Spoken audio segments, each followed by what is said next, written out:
بسم الله الرحمن الرحيم أعوذ بالله من الشيطان الرجيم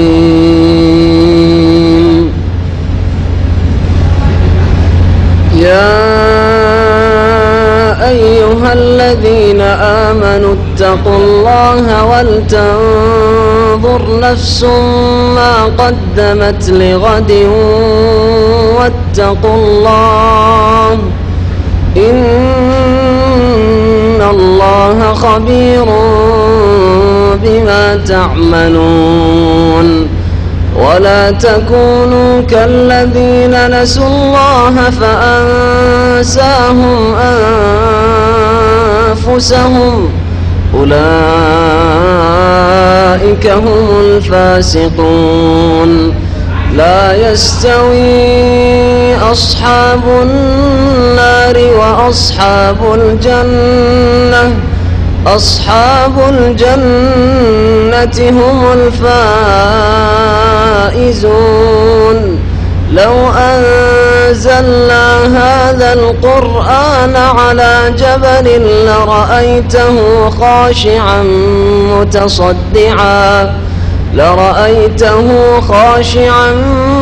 متصدعا من خشية الله وتلك الأمثال نضربها للناس لعلهم يتفكرون.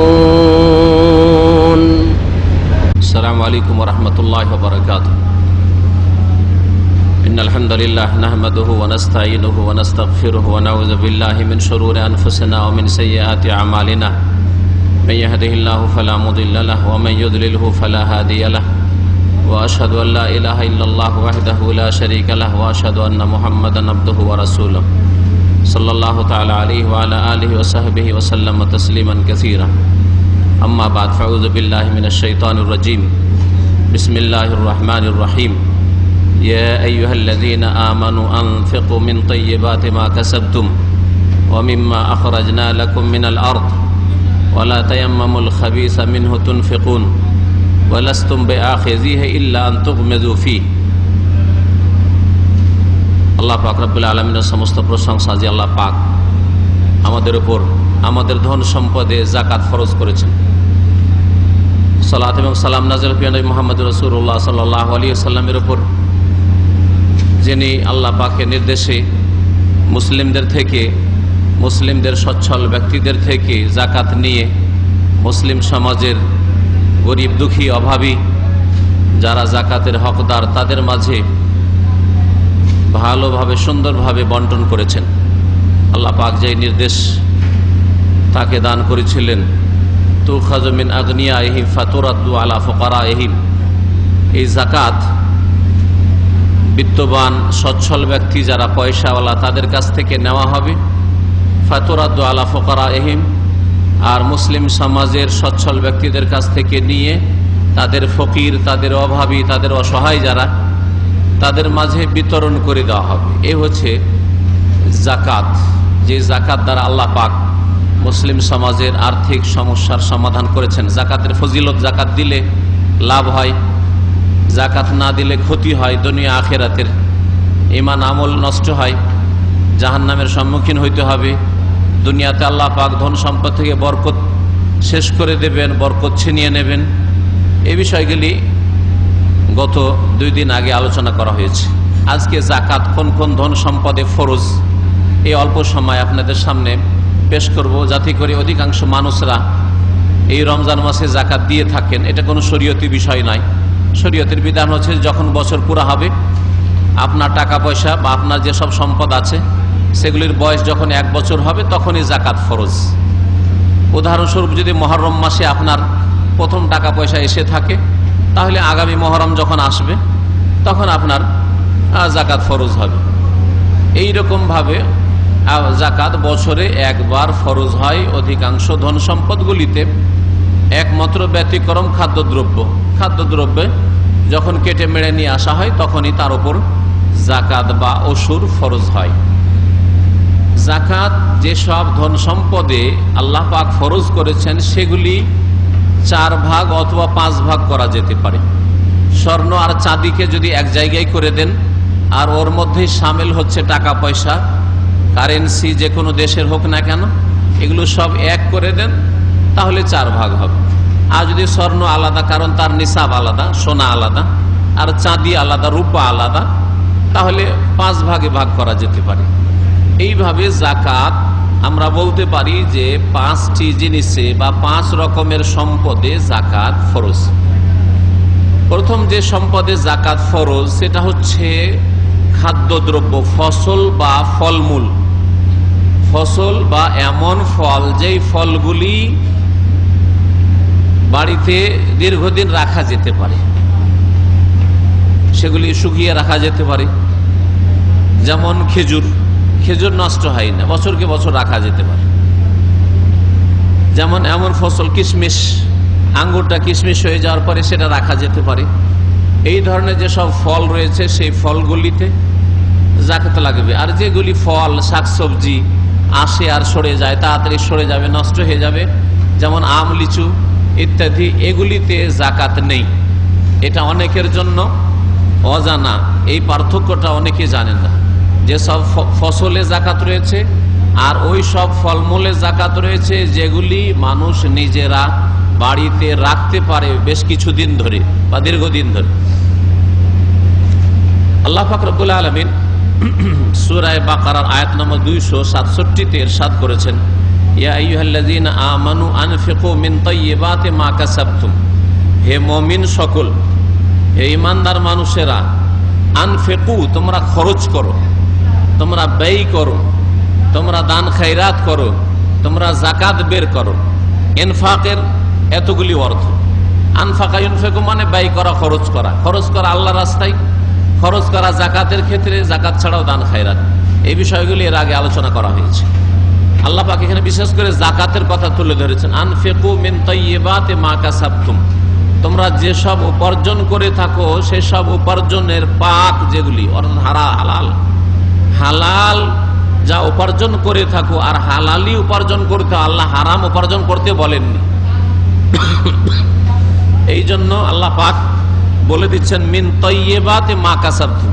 আল্লাহ কথা বলেননি যা উপার্জন করো তাতেই জাকাত। মিন তাইয়্যিবাতি মা কাসাবতুম, তোমরা যেসব পাক পবিত্র হালাল উপার্জন করে থাকো, আয় ইনকাম করে থাকো, তাতে তোমাদের জাকাত রয়েছে। আনফিকু, তা থেকে তোমরা ব্যয় করো, আল্লাহর রাস্তায় খরচ করো, জাকাত প্রদান করো। তাহলে যা কিছু মানুষ উপার্জন করে তাতে জাকাত দিতে হবে। এর মধ্যেই শামিল আছে জাকাতের যেগুলি বিভিন্ন সম্পদ, যেগুলিতে জাকাত লাগবে। যা আপনি উপার্জন করেন, আপনি গবাদি পশু নিজের বাড়িতে পোষেন, ছাগল আছে, গরু আছে, উট আছে, গৃহপালিত পশু, এগুলি আপনি উপার্জন করেন। মিন তাইয়্যিবাতি মা কাসাবতুম। ব্যবসা করেন আপনি, ব্যবসায়ী সামগ্রী, আবার দোকানপাটের ব্যবসা আছে, শোরুম আছে, তাতে অনেক আপনার গাড়ি রাখা আছে অথবা অন্য কোনো সামান রাখা আছে, এগুলি থেকে আপনি উপার্জন করছেন, সুতরাং এগুলিতে জাকাত আছে। আপনি চাকরি করে উপার্জন, মিন তাইয়্যিবাতি মা কাসাব, চাকরি করে আপনি উপার্জন করছেন, উপার্জন করার পরে খরচ খরচা করে আপনার পরিবার চালিয়ে বেঁচে থাকছে, পয়সাগুলি ব্যাংকে জমা থাক অথবা বাড়িতে জমা থাক, যেখানে জমা থাক না কেন জমা থাকছে, তাহলে তাতে জাকাত লাগবে। মিন তাইয়্যিবাতি মা কাসাবতুম, যা তোমরা উপার্জন করো হালাল, তা হতে তোমরা ব্যয় করো, মানে জাকাত দাও। আর বিশেষ করে আল্লাহ পাক আর একটি বিষয় উল্লেখ করেছেন তারপরে, ওয়া মিম্মা আখরাজনা লাকুম মিনাল আরদ, আর তোমাদের জন্য যা আমি এই ভূমি থেকে, জমিন থেকে বের করে থাকি, উদ্গত করি। জমিন থেকে যে ফসল আদি উৎপন্ন হয়, এই ফসলে, এই ফলে কি রয়েছে? জাকাত, তা থেকেও ব্যয় করো। আল্লাহ পাক রব্বুল আলামিন তাহলে বিশেষভাবে আরো ক্লিয়ার করে দিলেন যে জমি থেকে যা উৎপাদিত হয়ে আসে, গম হোক আর জব হোক আর আপনার ডাল জাতীয় জিনিস হোক আর আপনার চাল হোক, ধান হোক, যা কিছু হোক না কেন, যেগুলি খাদ্যদ্রব্য, ওয়া মিম্মা আখরাজনা লাকুম মিনাল আরদ, এই ভূমি থেকে, জমিন থেকে যা তোমাদের জন্য আমি উদ্গত করে থাকি, তোমাদের জন্য উৎপাদিত হয়ে থাকে, সেগুলিতে তোমরা যাকাত দাও, সেগুলি থেকে ব্যয় করো। আল্লাহ পাক রব্বুল আলামিন সূরা আনামের একটা ছোট্ট অংশে, আয়াতের 141 নম্বর আয়াত, সে আয়াতের একটা অংশ বলছেন ওয়াতু হাক্কাহু ইয়াওমা হাসাদিহি। এই যে ফসলের যাকাত আর ফলের যাকাত, খেজুর পেড়ে নিয়ে আসলেন, অথবা আপনি কিশমিশ তৈরি করলেন, আপনি ধান মেড়ে নিয়ে আসলেন, গম মেড়ে নিয়ে আসলেন, আপনি আপনার বুট ইত্যাদি যা আছে, যে কোনো ফসল হতে পারে, যা কেটে মেড়ে নিয়ে আসলেন, এগুলির যাকাত কখন দিতে হবে? বছরে একবার না, বছরে একবার না। আল্লাহ পাক এই আয়াতে ক্লিয়ার করে দিচ্ছেন এই বিষয়টিকে, ওয়াতু হাক্কাহু ইয়াওমা হাসাদিহি, তোমরা খাদ্যদ্রব্য ফসলের আর ফলের হক দিয়ে দাও ইয়াওমা হাসাদিহি, কেটে মেড়ে নিয়ে আসার দিন।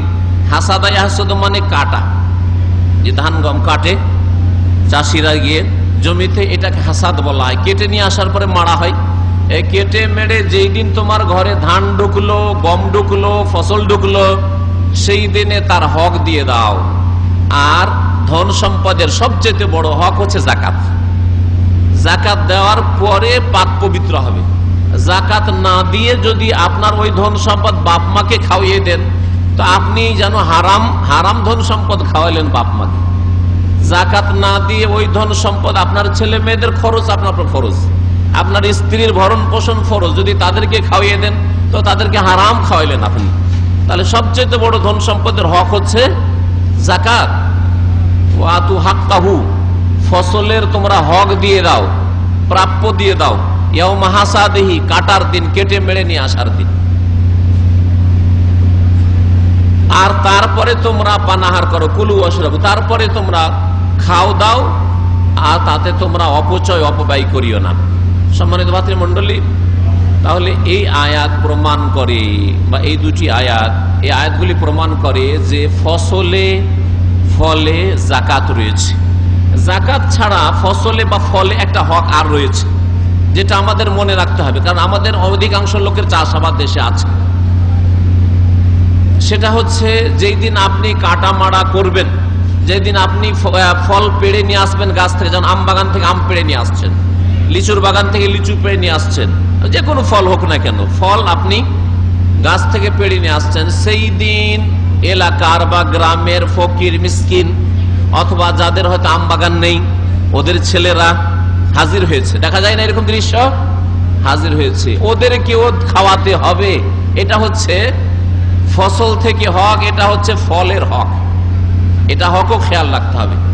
আপনি আম বাগান থেকে আম পেড়ে নিয়ে চলে আসলেন, আর গ্রামের ধরেন 5টা লোকের হয়তো আম বাগান আছে, আর বাকি কারো আম বাগান নেই, ছেলেরা তাকিয়ে আছে, ওদের খেতে পাচ্ছে না, পয়সা নাই যে কিনে খাবে গরিবের ছেলেরা, অথবা একটু হয়তো সচ্ছল কিনে খেতে পারবে, তারপরেও একটা আশা আছে যে গ্রামের লোকের যখন আম বাগান তো একটা দুটা খেতাম, এই যে আশা আছে, তুমি তাদের আশাকে নিরাশায় পরিণত করলে, একেবারে খেতে দিলে না, এটা কৃপণের পরিচয়। লিচু পেড়ে নিয়ে এলো, আম পেড়ে নিয়ে আসলো, আরো কিছু পেড়ে নিয়ে আসলো, কিন্তু গ্রামের লোককে খেতে দিল না, এটা ভালো কাজ নয়।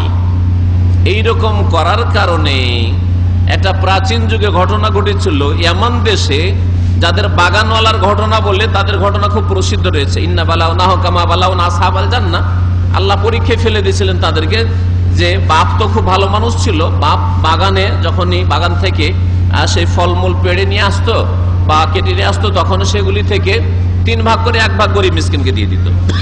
যদিও 3 ভাগ করা জরুরি নয়, প্রয়োজনে বেশি দেন, আপনি প্রয়োজনে কম দেন, কিন্তু সে প্রাচীন যুগের ঘটনা এরকম করতো। ছেলেরা খুব চালাক চতুর, আজকালকার মানুষের মতো। আজকালকার মানুষ দুনিয়ার ক্ষেত্রে খুব চালাক চতুর, কিন্তু দিনের ক্ষেত্রে গাফিল। আজকে আসরের নামাজে আমার সিঁড়িতে 2টো বাংলাদেশি, আমার সিঁড়িতে, বাসার সিঁড়িতে 2টো বাংলা ওপর দিকে উঠতে দেখলাম। কিছু বললাম না, যে এখন একামত হয়নি, যাক, নেমে গেলাম। মসজিদ থেকে নামাজ পড়ে আসি, গাড়ির কাছে এসেছি, আবার নেমে নিচে বসে আছে। তো বলে সালাম আলাইকুম, ওরে সালাম দিলাম, সালাম আলাইকুম, ওয়ালাইকুম সালাম, কেমন আছে? ভালো আছে। মুসলমান? বলছে হ্যাঁ মুসলমান। বলছে নামাজ পড়লেন? হাহা লাদরি। এখনই হাহা লাদরি, কবরেও হাহা লাদরি, আর জাহান্নামে যাবে ইনশাআল্লাহ। এইরকম যদি অবস্থা মুসলিমদের থেকে যায়, তাই বললাম জাহান্নাম বলে একটু ভয় লাগে না? রমজান মাসে, রমজান মাসে সিঁড়ি চললেন, ওই 1-2টা রিয়াল কারো কাছে পাবেন, কোনো বাসা ক্লিন করবেন অথবা সিঁড়ি ক্লিন করবেন অথবা কিছু করবেন, বা কারো কাছে পাওনা দাওনা আছে, হ্যাঁ ওর জন্য অপেক্ষা করছি। বলে নামাজটা পড়ে এসে অপেক্ষা করা যেত না? নামাজের আগে উঠলেন, আবার নামলেন, আর এখানে বসে আছেন রোদে, নামাজটা পড়ে আসতেন, দুনিয়া আখেরাত সুখী হতো, আর জান্নাত পাওয়ার আশা করা যেত। রমজানের মতো মাসে না রোজা না নামাজ, আর 1-2 রিয়ালের জন্য সিঁড়িতে বসে আছেন, 1-2 রিয়ালের জন্য সিঁড়িতে বসে আছেন। এই জিন্দগি ঠিক, এই জিন্দগি, এইরকম জিন্দগি যাতে করে কোনো মুসলিমের, কোনো মানুষের না হয় যে পয়সার জন্য খুব চালাক। ইয়ালামুনা যাহিরাম মিনাল হায়াতিদ দুনিয়া, দুনিয়া সম্পর্কে যথেষ্ট বুঝে, কোথায় পয়সা আছে, কোথায় রিয়াল ডলার আছে, কোথায় কি আছে, পেট কোথায় পুরা হবে, পেটের পূজা কোথায়, সব খুব বুঝে। ওহ মানিল আখিরাতে গাফেলুন, আর আখিরাতে কত গাফেল। নামাজ পড়ে আসতে 1 আনা পয়সা লাগবে না, কিন্তু দুনিয়া আখিরাত সুখী হয়ে যাবে। আল্লাহ পাকের রহমত জীবনে নেমে আসবে, আল্লাহ পাকের বরকত ছেলে মেয়েদের উপর নেমে আসবে, আল্লাহ পাকের বরকত বিবি বাচ্চার উপর নেমে আসবে, আল্লাহ পাকের বরকত ধন সম্পদের উপর নেমে আসবে। অল্প অল্প পয়সাতে আল্লাহ পাক অনেক বরকত দেবেন, যেই বরকত কখনো শেষ হবে না, যেই বরকত ভোগ করতে থাকবে যুগ যুগ ধরে ছেলে মেয়েরা আর তাদের ছেলের ছেলের ছেলেরা, তারা ভোগ করতে থাকবে। কিন্তু আপনার এই হারাম পয়সা, নামাজের সময় পয়সার জন্য ধর্ণা দেওয়া, নামাজের সময় দুনিয়ার কাজ করা, ইবাদত বন্দেগীর সময় আল্লাহর ইবাদত ছেড়ে দিয়ে পেট পূজা করা, আল্লাহ পাক এই জিন্দেগিতে কখনো বরকত দেবে না। সে মুসলিম হোক আর কাফের হোক, আল্লাহ কখনো বরকত দেবে না, মনে রাখেন ভালো করে। তো বলছিলাম যে আজকালকার মানুষ তো খুব চালাক চতুর, ওই রকমই চালাক চতুর ছিল ওই বৃদ্ধ লোকের ছেলেরা। ওরা বললো আমার বাপ ছিল পাগল, বাপ ছিল পাগল। আজকালকার ইংরেজি পড়া ছেলেদেরকে, যারা ইংলিশ মিডিয়াম পড়ে আসছে, ডাক্তার ইঞ্জিনিয়ার হচ্ছে, আর বাপ হচ্ছে চাষি, বাপ হচ্ছে মূর্খ, ক্লাস 4 পাস, কথা বুঝতে পারছেন না? বাপ বেশি পড়ে না, বাবা হচ্ছে হুজুর, আর ছেলেদেরকে ডাক্তার ইঞ্জিনিয়ার বানিয়ে ফেলেছে। এই ছেলেরা কি মনে করে জানেন? যে আমার বাপ আগের যুগের মানুষ, আদম কালের মানুষ, আমার বাপ মূর্খ মানুষ, কি বুঝে দুনিয়ার, আমার বাপ দুনিয়া বুঝে না, আমরা দুনিয়া বুঝি, ঠিক না? এরা বেশি চতুর। এই চতুরদের জিন্দেগিতে কোনো বরকত নেই। যারা দুনিয়ার চতুর আর আখেরাতের নিরেট বোকা, আখেরাতের ক্ষেত্রে মূর্খ তারা। এরা বলল কি আমার বাপ মূর্খ ছিল আসলে, এইভাবে 3 ভাগ করে 1 ভাগ দান করে, সব দান করে দিল। এটা কথা হইল নাকি? কিছু বুঝতো না, গ্রামের লোককে সব খাইয়ে দিত। আমরা রাতের অন্ধকারে বাগান থেকে ফল পেড়ে নিয়ে আসবো, আর গ্রামের লোকেরা জানতেও পারবে না, এলাকার ফকির মিসকিন জানতেও পারবে না, দিতেও হবে না, কিছু দেব না। রাতের অন্ধকারে গেল, বাগানে গিয়ে দেখে যে বাগানই নেই। আসলে ওদের পৌঁছান আগে বাগান জ্বলে খাক হয়ে গেছে, বাগান জ্বলে সর্বনাশ হয়ে গেছে আল্লাহর গজবে।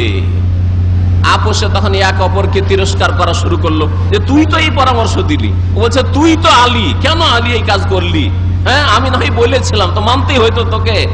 এক ভাই আর এক ভাইকে তিরস্কার করা আর ধিক্কার দেওয়া শুরু করলো, যে তোর জন্য এরকম আমাদের বাগান ধ্বংস হলো, তোর জন্য এরকম হইলো। তো বেশি চালাক চতুর হইলে, পেট পূজা করলে আর পেটের জন্য ছুটলে, নামাজ রোজা বাদ দিয়ে পেটের জন্য ছুটেন, নামাজটা শেষ হয়ে গেলে অসুবিধা নেই। নামাজটা শেষ হয়ে গেছে, পেটের জন্য খুব ছুটেন, হ্যাঁ 5 ওয়াক্ত নামাজটা পড়ে খুব ঘুম দেন, অসুবিধা নেই। 5টা ওয়াক্ত ঠিক টাইমে নামাজ পড়ে নিয়ে খুব ঘুম দেন আর খুব কাজ করেন, অসুবিধা নেই। কিন্তু আপনি পেট পূজা করবেন, শরীর পূজা করবেন, আর শরীরকে ঘুম দিয়ে আরাম দেবেন, আর ইবাদত বন্দেগী ত্যাগ করবেন, ফরজে আপনি গাফিলতি করবেন, আল্লাহ পাক এই জিন্দেগিতে কোনো বরকত রাখেনি। দেখছেন কত লোক উপরে উঠছে, আবার হঠাৎ করে নেমে যাচ্ছে। তো বলছিলাম যে আল্লাহ পাকের যাকাত দিতে হবে, তার সাথে সাথে এলাকার গরিব মিসকিন আর অন্য লোকেরা রয়েছে, তাদের হক রয়েছে। এই ছিল ফসলে বা ফলে যাকাত। এরও একটা নির্ধারিত পরিমাণ নেশাব রয়েছে, সময় স্বল্পতার জন্য আর নেশাবের আলোচনা খুব বিস্তারিত করছি না। নবী করিম সাল্লাল্লাহু আলাইহি ওয়াসাল্লামের একটি হাদিস শুধু বলে দিই, না হলে অসম্পূর্ণ। নবী সাল্লাল্লাহু আলাইহি ওয়াসাল্লাম বলেছেন 300 সা লাগবে, আর 1 সা হচ্ছে আপনার 2.5 থেকে 3 কেজি। যদি 2.5 কেজি হয় তাহলে কত হবে? 750 হয়ে যাবে, তাই না? তো মোটামুটি 750 কেজি। 750 কেজি যদি আপনার ফসল হয় বা একটা ফল হয়, তাহলে তাতে যাকাত দিবে। আপনার ধান 750 কেজি হয়েছে, তাহলে আপনাকে যাকাত ওশর দিতে হবে। সেচ করা যদি হয় তাহলে 20 মণে 1 মণ। আজকালকার অধিকাংশ ফসল সেচ করা, বিনা সেচে যদি হয় তাহলে ওসর, ওসর মানে 10 ভাগের 1 ভাগ, 10 মনে 1 মণ দিতে হবে। এটা হচ্ছে ফসলের জাকাত। আর দ্বিতীয় জাকাত হচ্ছে স্বর্ণের জাকাত। স্বর্ণের জাকাত দিতে হবে।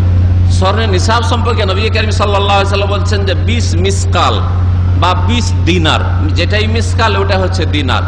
20 দিনার যদি কারো কাছে থাকে স্বর্ণ গোল্ড, তাহলে তাতে জাকাত রয়েছে।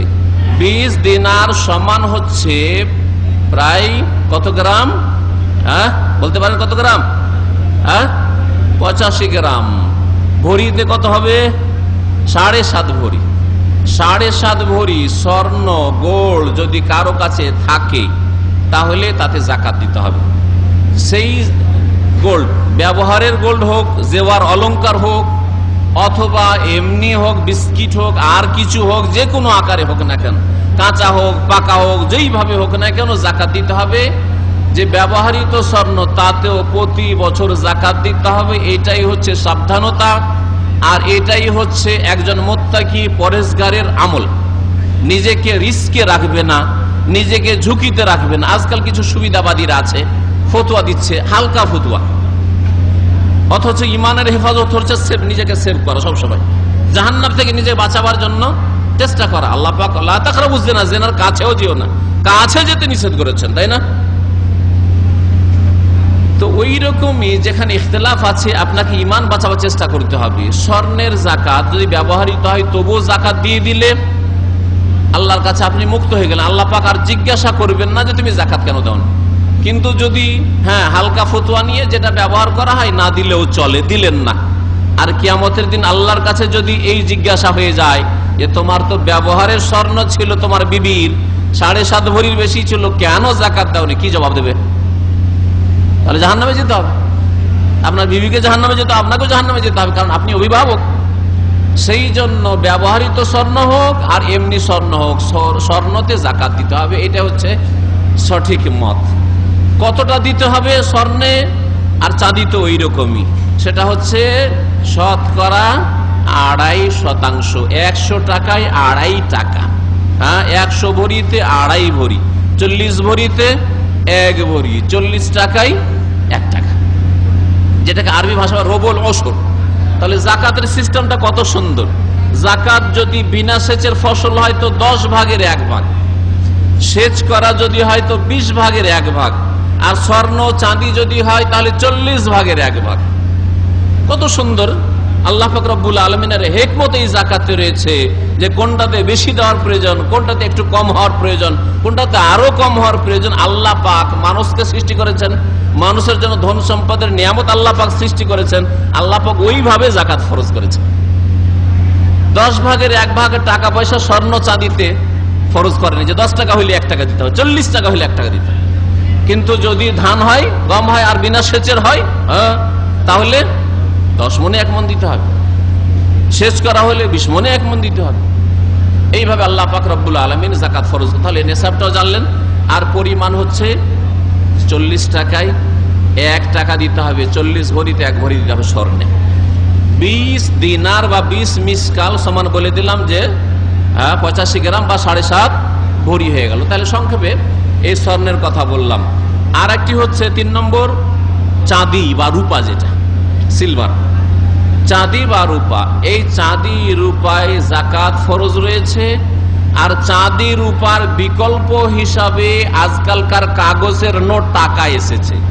সুতরাং কাগজের টাকা, সে রিয়াল হোক আর ডলার হোক আর বাংলাদেশি টাকা হোক, যে কোনো দেশের কারেন্সি হোক না কেন, তার নিসাব স্বর্ণে ধরবেন না, কখন এই ভুল করবেন না। অনেক মৌলভী সাহেবরা, হুজুররা, মুফতিরা ফতোয়া দিতে গিয়ে ভুল করে, আর নিজেও গুমরাহ হয়, অন্যদেরকে গুমরাহ করে। সারা পৃথিবীতে ব্যাপক হারে টাকা, যখন এই এর টাকা ছিল, যখন এই কাগজের টাকা আসেনি, আজকে থেকে 300 বছর আগে ধরেন, 250-300 বছর আগে, যখন কাগজের টাকা ছিল না, তখন চাঁদির টাকা চলতো, স্বর্ণের টাকা তেমন চলতো না, খুব সীমিত ছিল। বিশেষ বিশেষ লোকের কাছে হয়তো স্বর্ণ মুদ্রা থাকতো, দিনার যেটাকে বলা হয়। কিন্তু দিরহাম, স্বর্ণ, রৌপ্য মুদ্রা ব্যাপক আকারে সারা পৃথিবীতে ছড়িয়েছিল। কিন্তু বোঝা, অল্প কিছু টাকা হলে পকেট ভারী হয়ে যাবে, তারপর চোর ডাকাতে দেখতেও পাবে, ঝুঁকি আছে, এই চিন্তা ভাবনা করে যেন ওই চাঁদির বিকল্পে কাগজের নোট এক রকমের চেকের মতো। যেমন আজকাল কাগজের নোটকে আবার চেকে, আপনার ট্রাভেল চেক, তারপরে আপনার এই যে আপনার ড্রাফট চেকে পরিবর্তন। 1 লাখ টাকা পাঠাচ্ছেন, একটা চেক দিলে 1 লাখ টাকা দিয়ে আপনি গিয়ে দেশে উঠিয়ে নিলেন, তাই না? ওই রকমই যেন রূপার বদলে প্রথম যখন কাগজের নোটটা আসে এক রকমের চেক ছিল, এটা আসলে টাকা নয়, কাগজ। এ আবার কিসের টাকা? ওইটা ওই রূপার এগনিস্টে এসছে, এক রকমের চেক। এই জন্য জাল হইলে যত সুন্দর প্রিন্ট হোক, জাল টাকা হইলে একটু কিছু পাবেন না, বরং জেল খাটতে হবে, তাই না? হ্যাঁ, কারণ এই কাগজের কোনো মূল্য নেই যদি জাল হয়ে যায় সরকারের কাছে। ওই রকমই ভালো কাজ শুধু ভালো লাগলে হবে না, ওর কোনো মূল্য নেই যদি সেটা জাল হয়ে যায়, নবী করিম সাল্লাল্লাহু আলাইহি ওয়াসাল্লামের ইসলাম না থাকে। বিদাতি কাজ করে কাজ হবে না, বিদাতি কাজ করবে না। যে কোনো আমল করবেন নবী করেছেন কিনা দেখার চেষ্টা করবেন। নবী করিম সাল্লাল্লাহু আলাইহি ওয়াসাল্লাম এইরকম ইবাদতবন্দি করেছেন কিনা, এইরকম জিকির আজকার করেছেন কিনা, এই তরিকা তার নামাজের ছিল কিনা, এটা সবসময় দেখার চেষ্টা করবেন। না হলে জাল হয়ে যাবে, নামাজ জাল হয়ে যাবে, রোজা জাল হয়ে যাবে। নাওয়াই তানাসুম আগাদান, রোজা জাল হয়ে যাবে। নাওয়াই তানুসাল্লি, নিয়ত পড়বেন, জায়ের নামাজের দোয়া পড়বেন, নামাজ জাল নামাজ হয়ে যাবে। জাল নামাজ আল্লাহর কাছে কবুল হবে না। সম্মানিত ভাতৃমণ্ডলীরা, বলছিলাম যে আল্লাহ পাক রব্বুল আলামিন যেসব জিনিসে যাকাত ফরজ করেছে, রূপার নিসাব হচ্ছে 200 দিরহাম। তার মানে তা হচ্ছে প্রায় ভরিতে বলে দেখি সহজ ভাষায় 52.5 ভরি।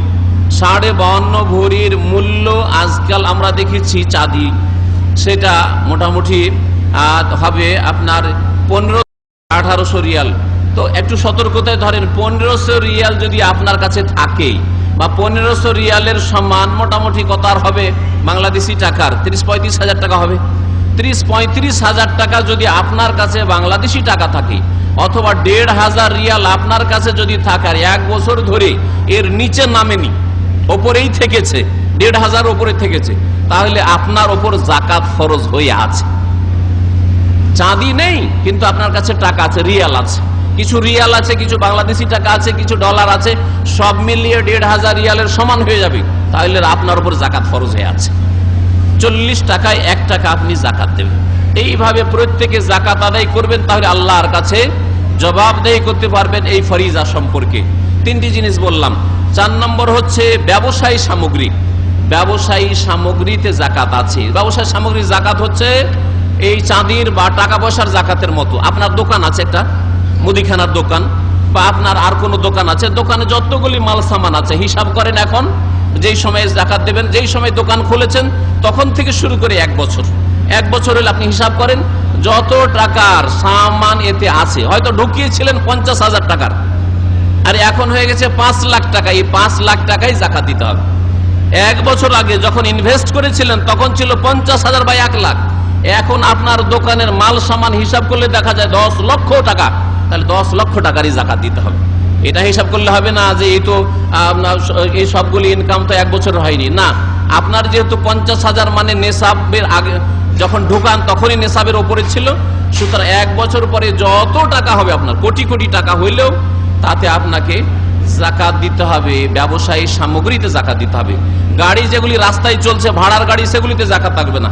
ভাড়ার বিল্ডিং এ যাকাত লাগবে না, কিন্তু ব্যবসায়ীর বিল্ডিং যদি তৈরি থাকে, ব্যবসায়ী গাড়ি যেমন শোরুমগুলি রয়েছে বিভিন্ন কোম্পানির, জিএমসি কোম্পানি, তারপরে আপনার এই কিয়া ইত্যাদি, নিসান, এইসবের এই শোরুম রয়েছে, এদেরকে যাকাত দিয়ে প্রত্যেকটা গাড়ির হিসাব করে এদেরকে সম্পূর্ণ যে অ্যামাউন্ট আছে তাতে যাকাত দিতে হবে।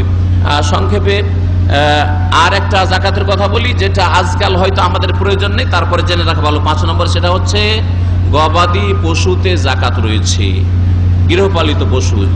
আর তা হচ্ছে কোরআন হাদিসের আলোকে নবী করিম সাল্লাল্লাহু আলাইহি ওয়াসাল্লাম যেগুলি থেকে যাকাত নিয়েছেন, বকরি, ছাগল, বকরি যতগুলি, বকরি হোক মানে বকরি খাসি, অথবা মেষ ভেড়া ভেড়ি হোক, অথবা দুম্বা হোক, এই সবগুলি হচ্ছে গানাম। আর উটে যাকাত রয়েছে। আর গরু, আর গরুরই অন্তর্ভুক্ত হচ্ছে মহিষ। হয়তো এমনও দেশ আছে যেই দেশে মহিষ পুষে, গরু পুষে না, তাহলে মহিষেও যাকাত আছে। কিন্তু এগুলির জন্য শর্ত হচ্ছে যে চারণভূমিতে বছরের অধিকাংশ সময় চড়বে, চড়ে খায়, মাঠে চড়ে খায়, এইরকম যদি হয় তাহলে তাতে যাকাত রয়েছে। সংক্ষেপে জাকাতের মোটামুটি আলোচনা করলাম। সময় এখন শেষের দিকে। জাকাত কাকে দেওয়া যাবে এই মর্মে একটি আয়াত রয়েছে, আপনাদেরকে বলে দিই। সূরা তওবার আয়াত নম্বর 60, শুধু 60। ইন্নামা সাদাকাতুল লিল ফুকারা, আল্লাহ পাক বলছেন যাকাত সাদকা ফকিরদের জন্য। ফকির বলে যারা একবারে অসহায়, একদিনেরও খাবার নেই তাদের কাছে। ওয়াল মাসাকিন, মিসকিন যাদের কাছে আছে কিছু খাবার কিন্তু পুরো প্রয়োজন মিটে না তাদের, মিসকিন। ওয়াল মাসাকিন ওয়াল আমিলিন আলাইহা, আর যারা সরকারের পক্ষ থেকে অথবা কোনো সংস্থার পক্ষ থেকে যাকাত আদায় করা, যাকাত বন্টন করার দায়িত্বে নিয়োজিত আছে আর নিজের ফুল টাইম তাতে দিচ্ছে। ধরেন 8 ঘন্টা একটা লোক ডিউটি করে, 8 ঘন্টা সে যাকাত বিতরণ করে বা যাকাত কালেকশন করে, তাহলে তো তার সময়টা যথেষ্ট সময় তাতে লেগে যাচ্ছে। বাকি রুজি রোজগার ছেলে মেয়ের জন্য কখন করবে? এই জন্য ওয়াল আমিলিন আলাইহা আল্লাহ পাক বলছেন ওয়াল মুআল্লাফাতি কুলুবিহিম, আর যদি কেউ নিউ মুসলিম হয় তাহলে যাকাত দেওয়া যাবে তাকে, অথবা নিউ মুসলিম হয়নি কিন্তু কিছু পয়সা দিলে ইসলামের দিকে আকৃষ্ট হবে, অথবা ইসলামের কট্টর শত্রু, ইসলামের দুশমন, তার দুশমনিটাকে ঠান্ডা করার জন্য কিছু যাকাত দেওয়া যাবে। এরা হচ্ছে ওয়াল মুআল্লাফাতি কুলুবিহিম ওয়া ফির রিকাবি, আর স্বাধীন হওয়ার জন্য। আজকাল গোলামির যুগ নেই, কিন্তু কোন নিরীহ মানুষ, নির্দোষী মানুষ যদি জেলে পচে সরে জেলে বন্দী থাকে, তাহলে বন্দীকে মুক্ত করার জন্য যাকাত দেওয়া যেতে পারে, নির্দোষী মানুষকে, অপরাধীদেরকে নয়। আর অফির ওয়াল গারিমিন, আল্লাহ পাক ঋণী যারা, ঋণ নিজের কোনো কারণে ঋণ হয়ে গেছে, হারাম খাওয়ার জন্য ঋণ হয়নি, সুদের উপর টাকার জন্য ঋণ হয়নি, বরং রুজি রোজগারের ক্ষেত্রে ঋণ হয়ে গেছে, ব্যবসা বাণিজ্যের ক্ষেত্রে ঋণ হয়ে গেছে ইত্যাদি ঋণ, অথবা অন্য কারো ঋণের বোঝা নিজের ওপর নিয়েছে কাউকে মুক্ত করার জন্য, এদেরকে গারিমিন বলা হয়। তাহলে ঋণ পরিশোধের জন্য কোন মানুষকে, অভাবীকে যাকাত দেওয়া যাবে যদি সে ঋণ পরিশোধ না করতে পারে। গারিমিন ফি সাবিলিল্লাহ, আর আল্লাহর রাস্তায় জিহাদ ফি সাবিলিল্লাহ যদি শরীয়ত সম্মত হয় তাতে যাকাত দেওয়া যাবে। আর ফি সাবিলিল্লাহ হচ্ছে ইসলামিক শিক্ষা, ইসলামী দাওয়া, যতগুলি ইসলামী দাওয়া সেন্টার রয়েছে অথবা ইসলামী প্রতিষ্ঠান যার মাধ্যমে ইসলাম প্রচারের কাজ হচ্ছে, ইসলামী বই ছাপানো হচ্ছে, ইসলামী সিডি প্রচার করা হচ্ছে, এগুলিতে যাকাত দেওয়া যাবে। এগুলি হচ্ছে ফি সাবিলিল্লাহ। অবনিস সাবিল, আর কোনো মুসাফির যদি সফরে এসে যদি সম্বলহীন হয়ে যায়, বাড়ি যাওয়ার পয়সা তার কাছে না থাকে, খাওয়ার পয়সা না থাকে, তাহলে তাকে বাড়ি পর্যন্ত পৌঁছে দেওয়ার জন্য, তার টিকিটের ব্যবস্থা করার জন্য যাকাত দেওয়া যাবে। ইবনুস সাবিল, আল্লাহ পাক তাকে বলেছেন 8 প্রকারের মানুষকে যাকাত দেওয়া যাবে। এই আলোচনা আপনাদের সামনে আজকে পেশ করল। আল্লাহ পাক যেন আমাদের ভালো কথা কবুল করেন, আর মন্দ কথা থেকে আল্লাহ পাক যেন আমাদেরকে বাঁচিয়ে রাখেন। আল্লাহ পাক আমাদের ভালো কথার প্রতি আমল করার তৌফিক দান করেন। আল্লাহ পাক আমাদেরকে দুনিয়া আখিরাতে যেন সুখী করেন। আল্লাহ পাক আমাদের সিয়াম কিয়াম যেন কবুল করেন, লাইলাতুল কদর যেন কবুল করেন, আমাদেরকে জান্নাতুল ফিরদাউস দান করেন। সুবহান রাব্বিকা রাব্বিল ইজ্জাতি আম্মা ইয়াসিফুন ওয়া সালামুল মুরসালিন, আলহামদুলিল্লাহি রাব্বিল আলামিন।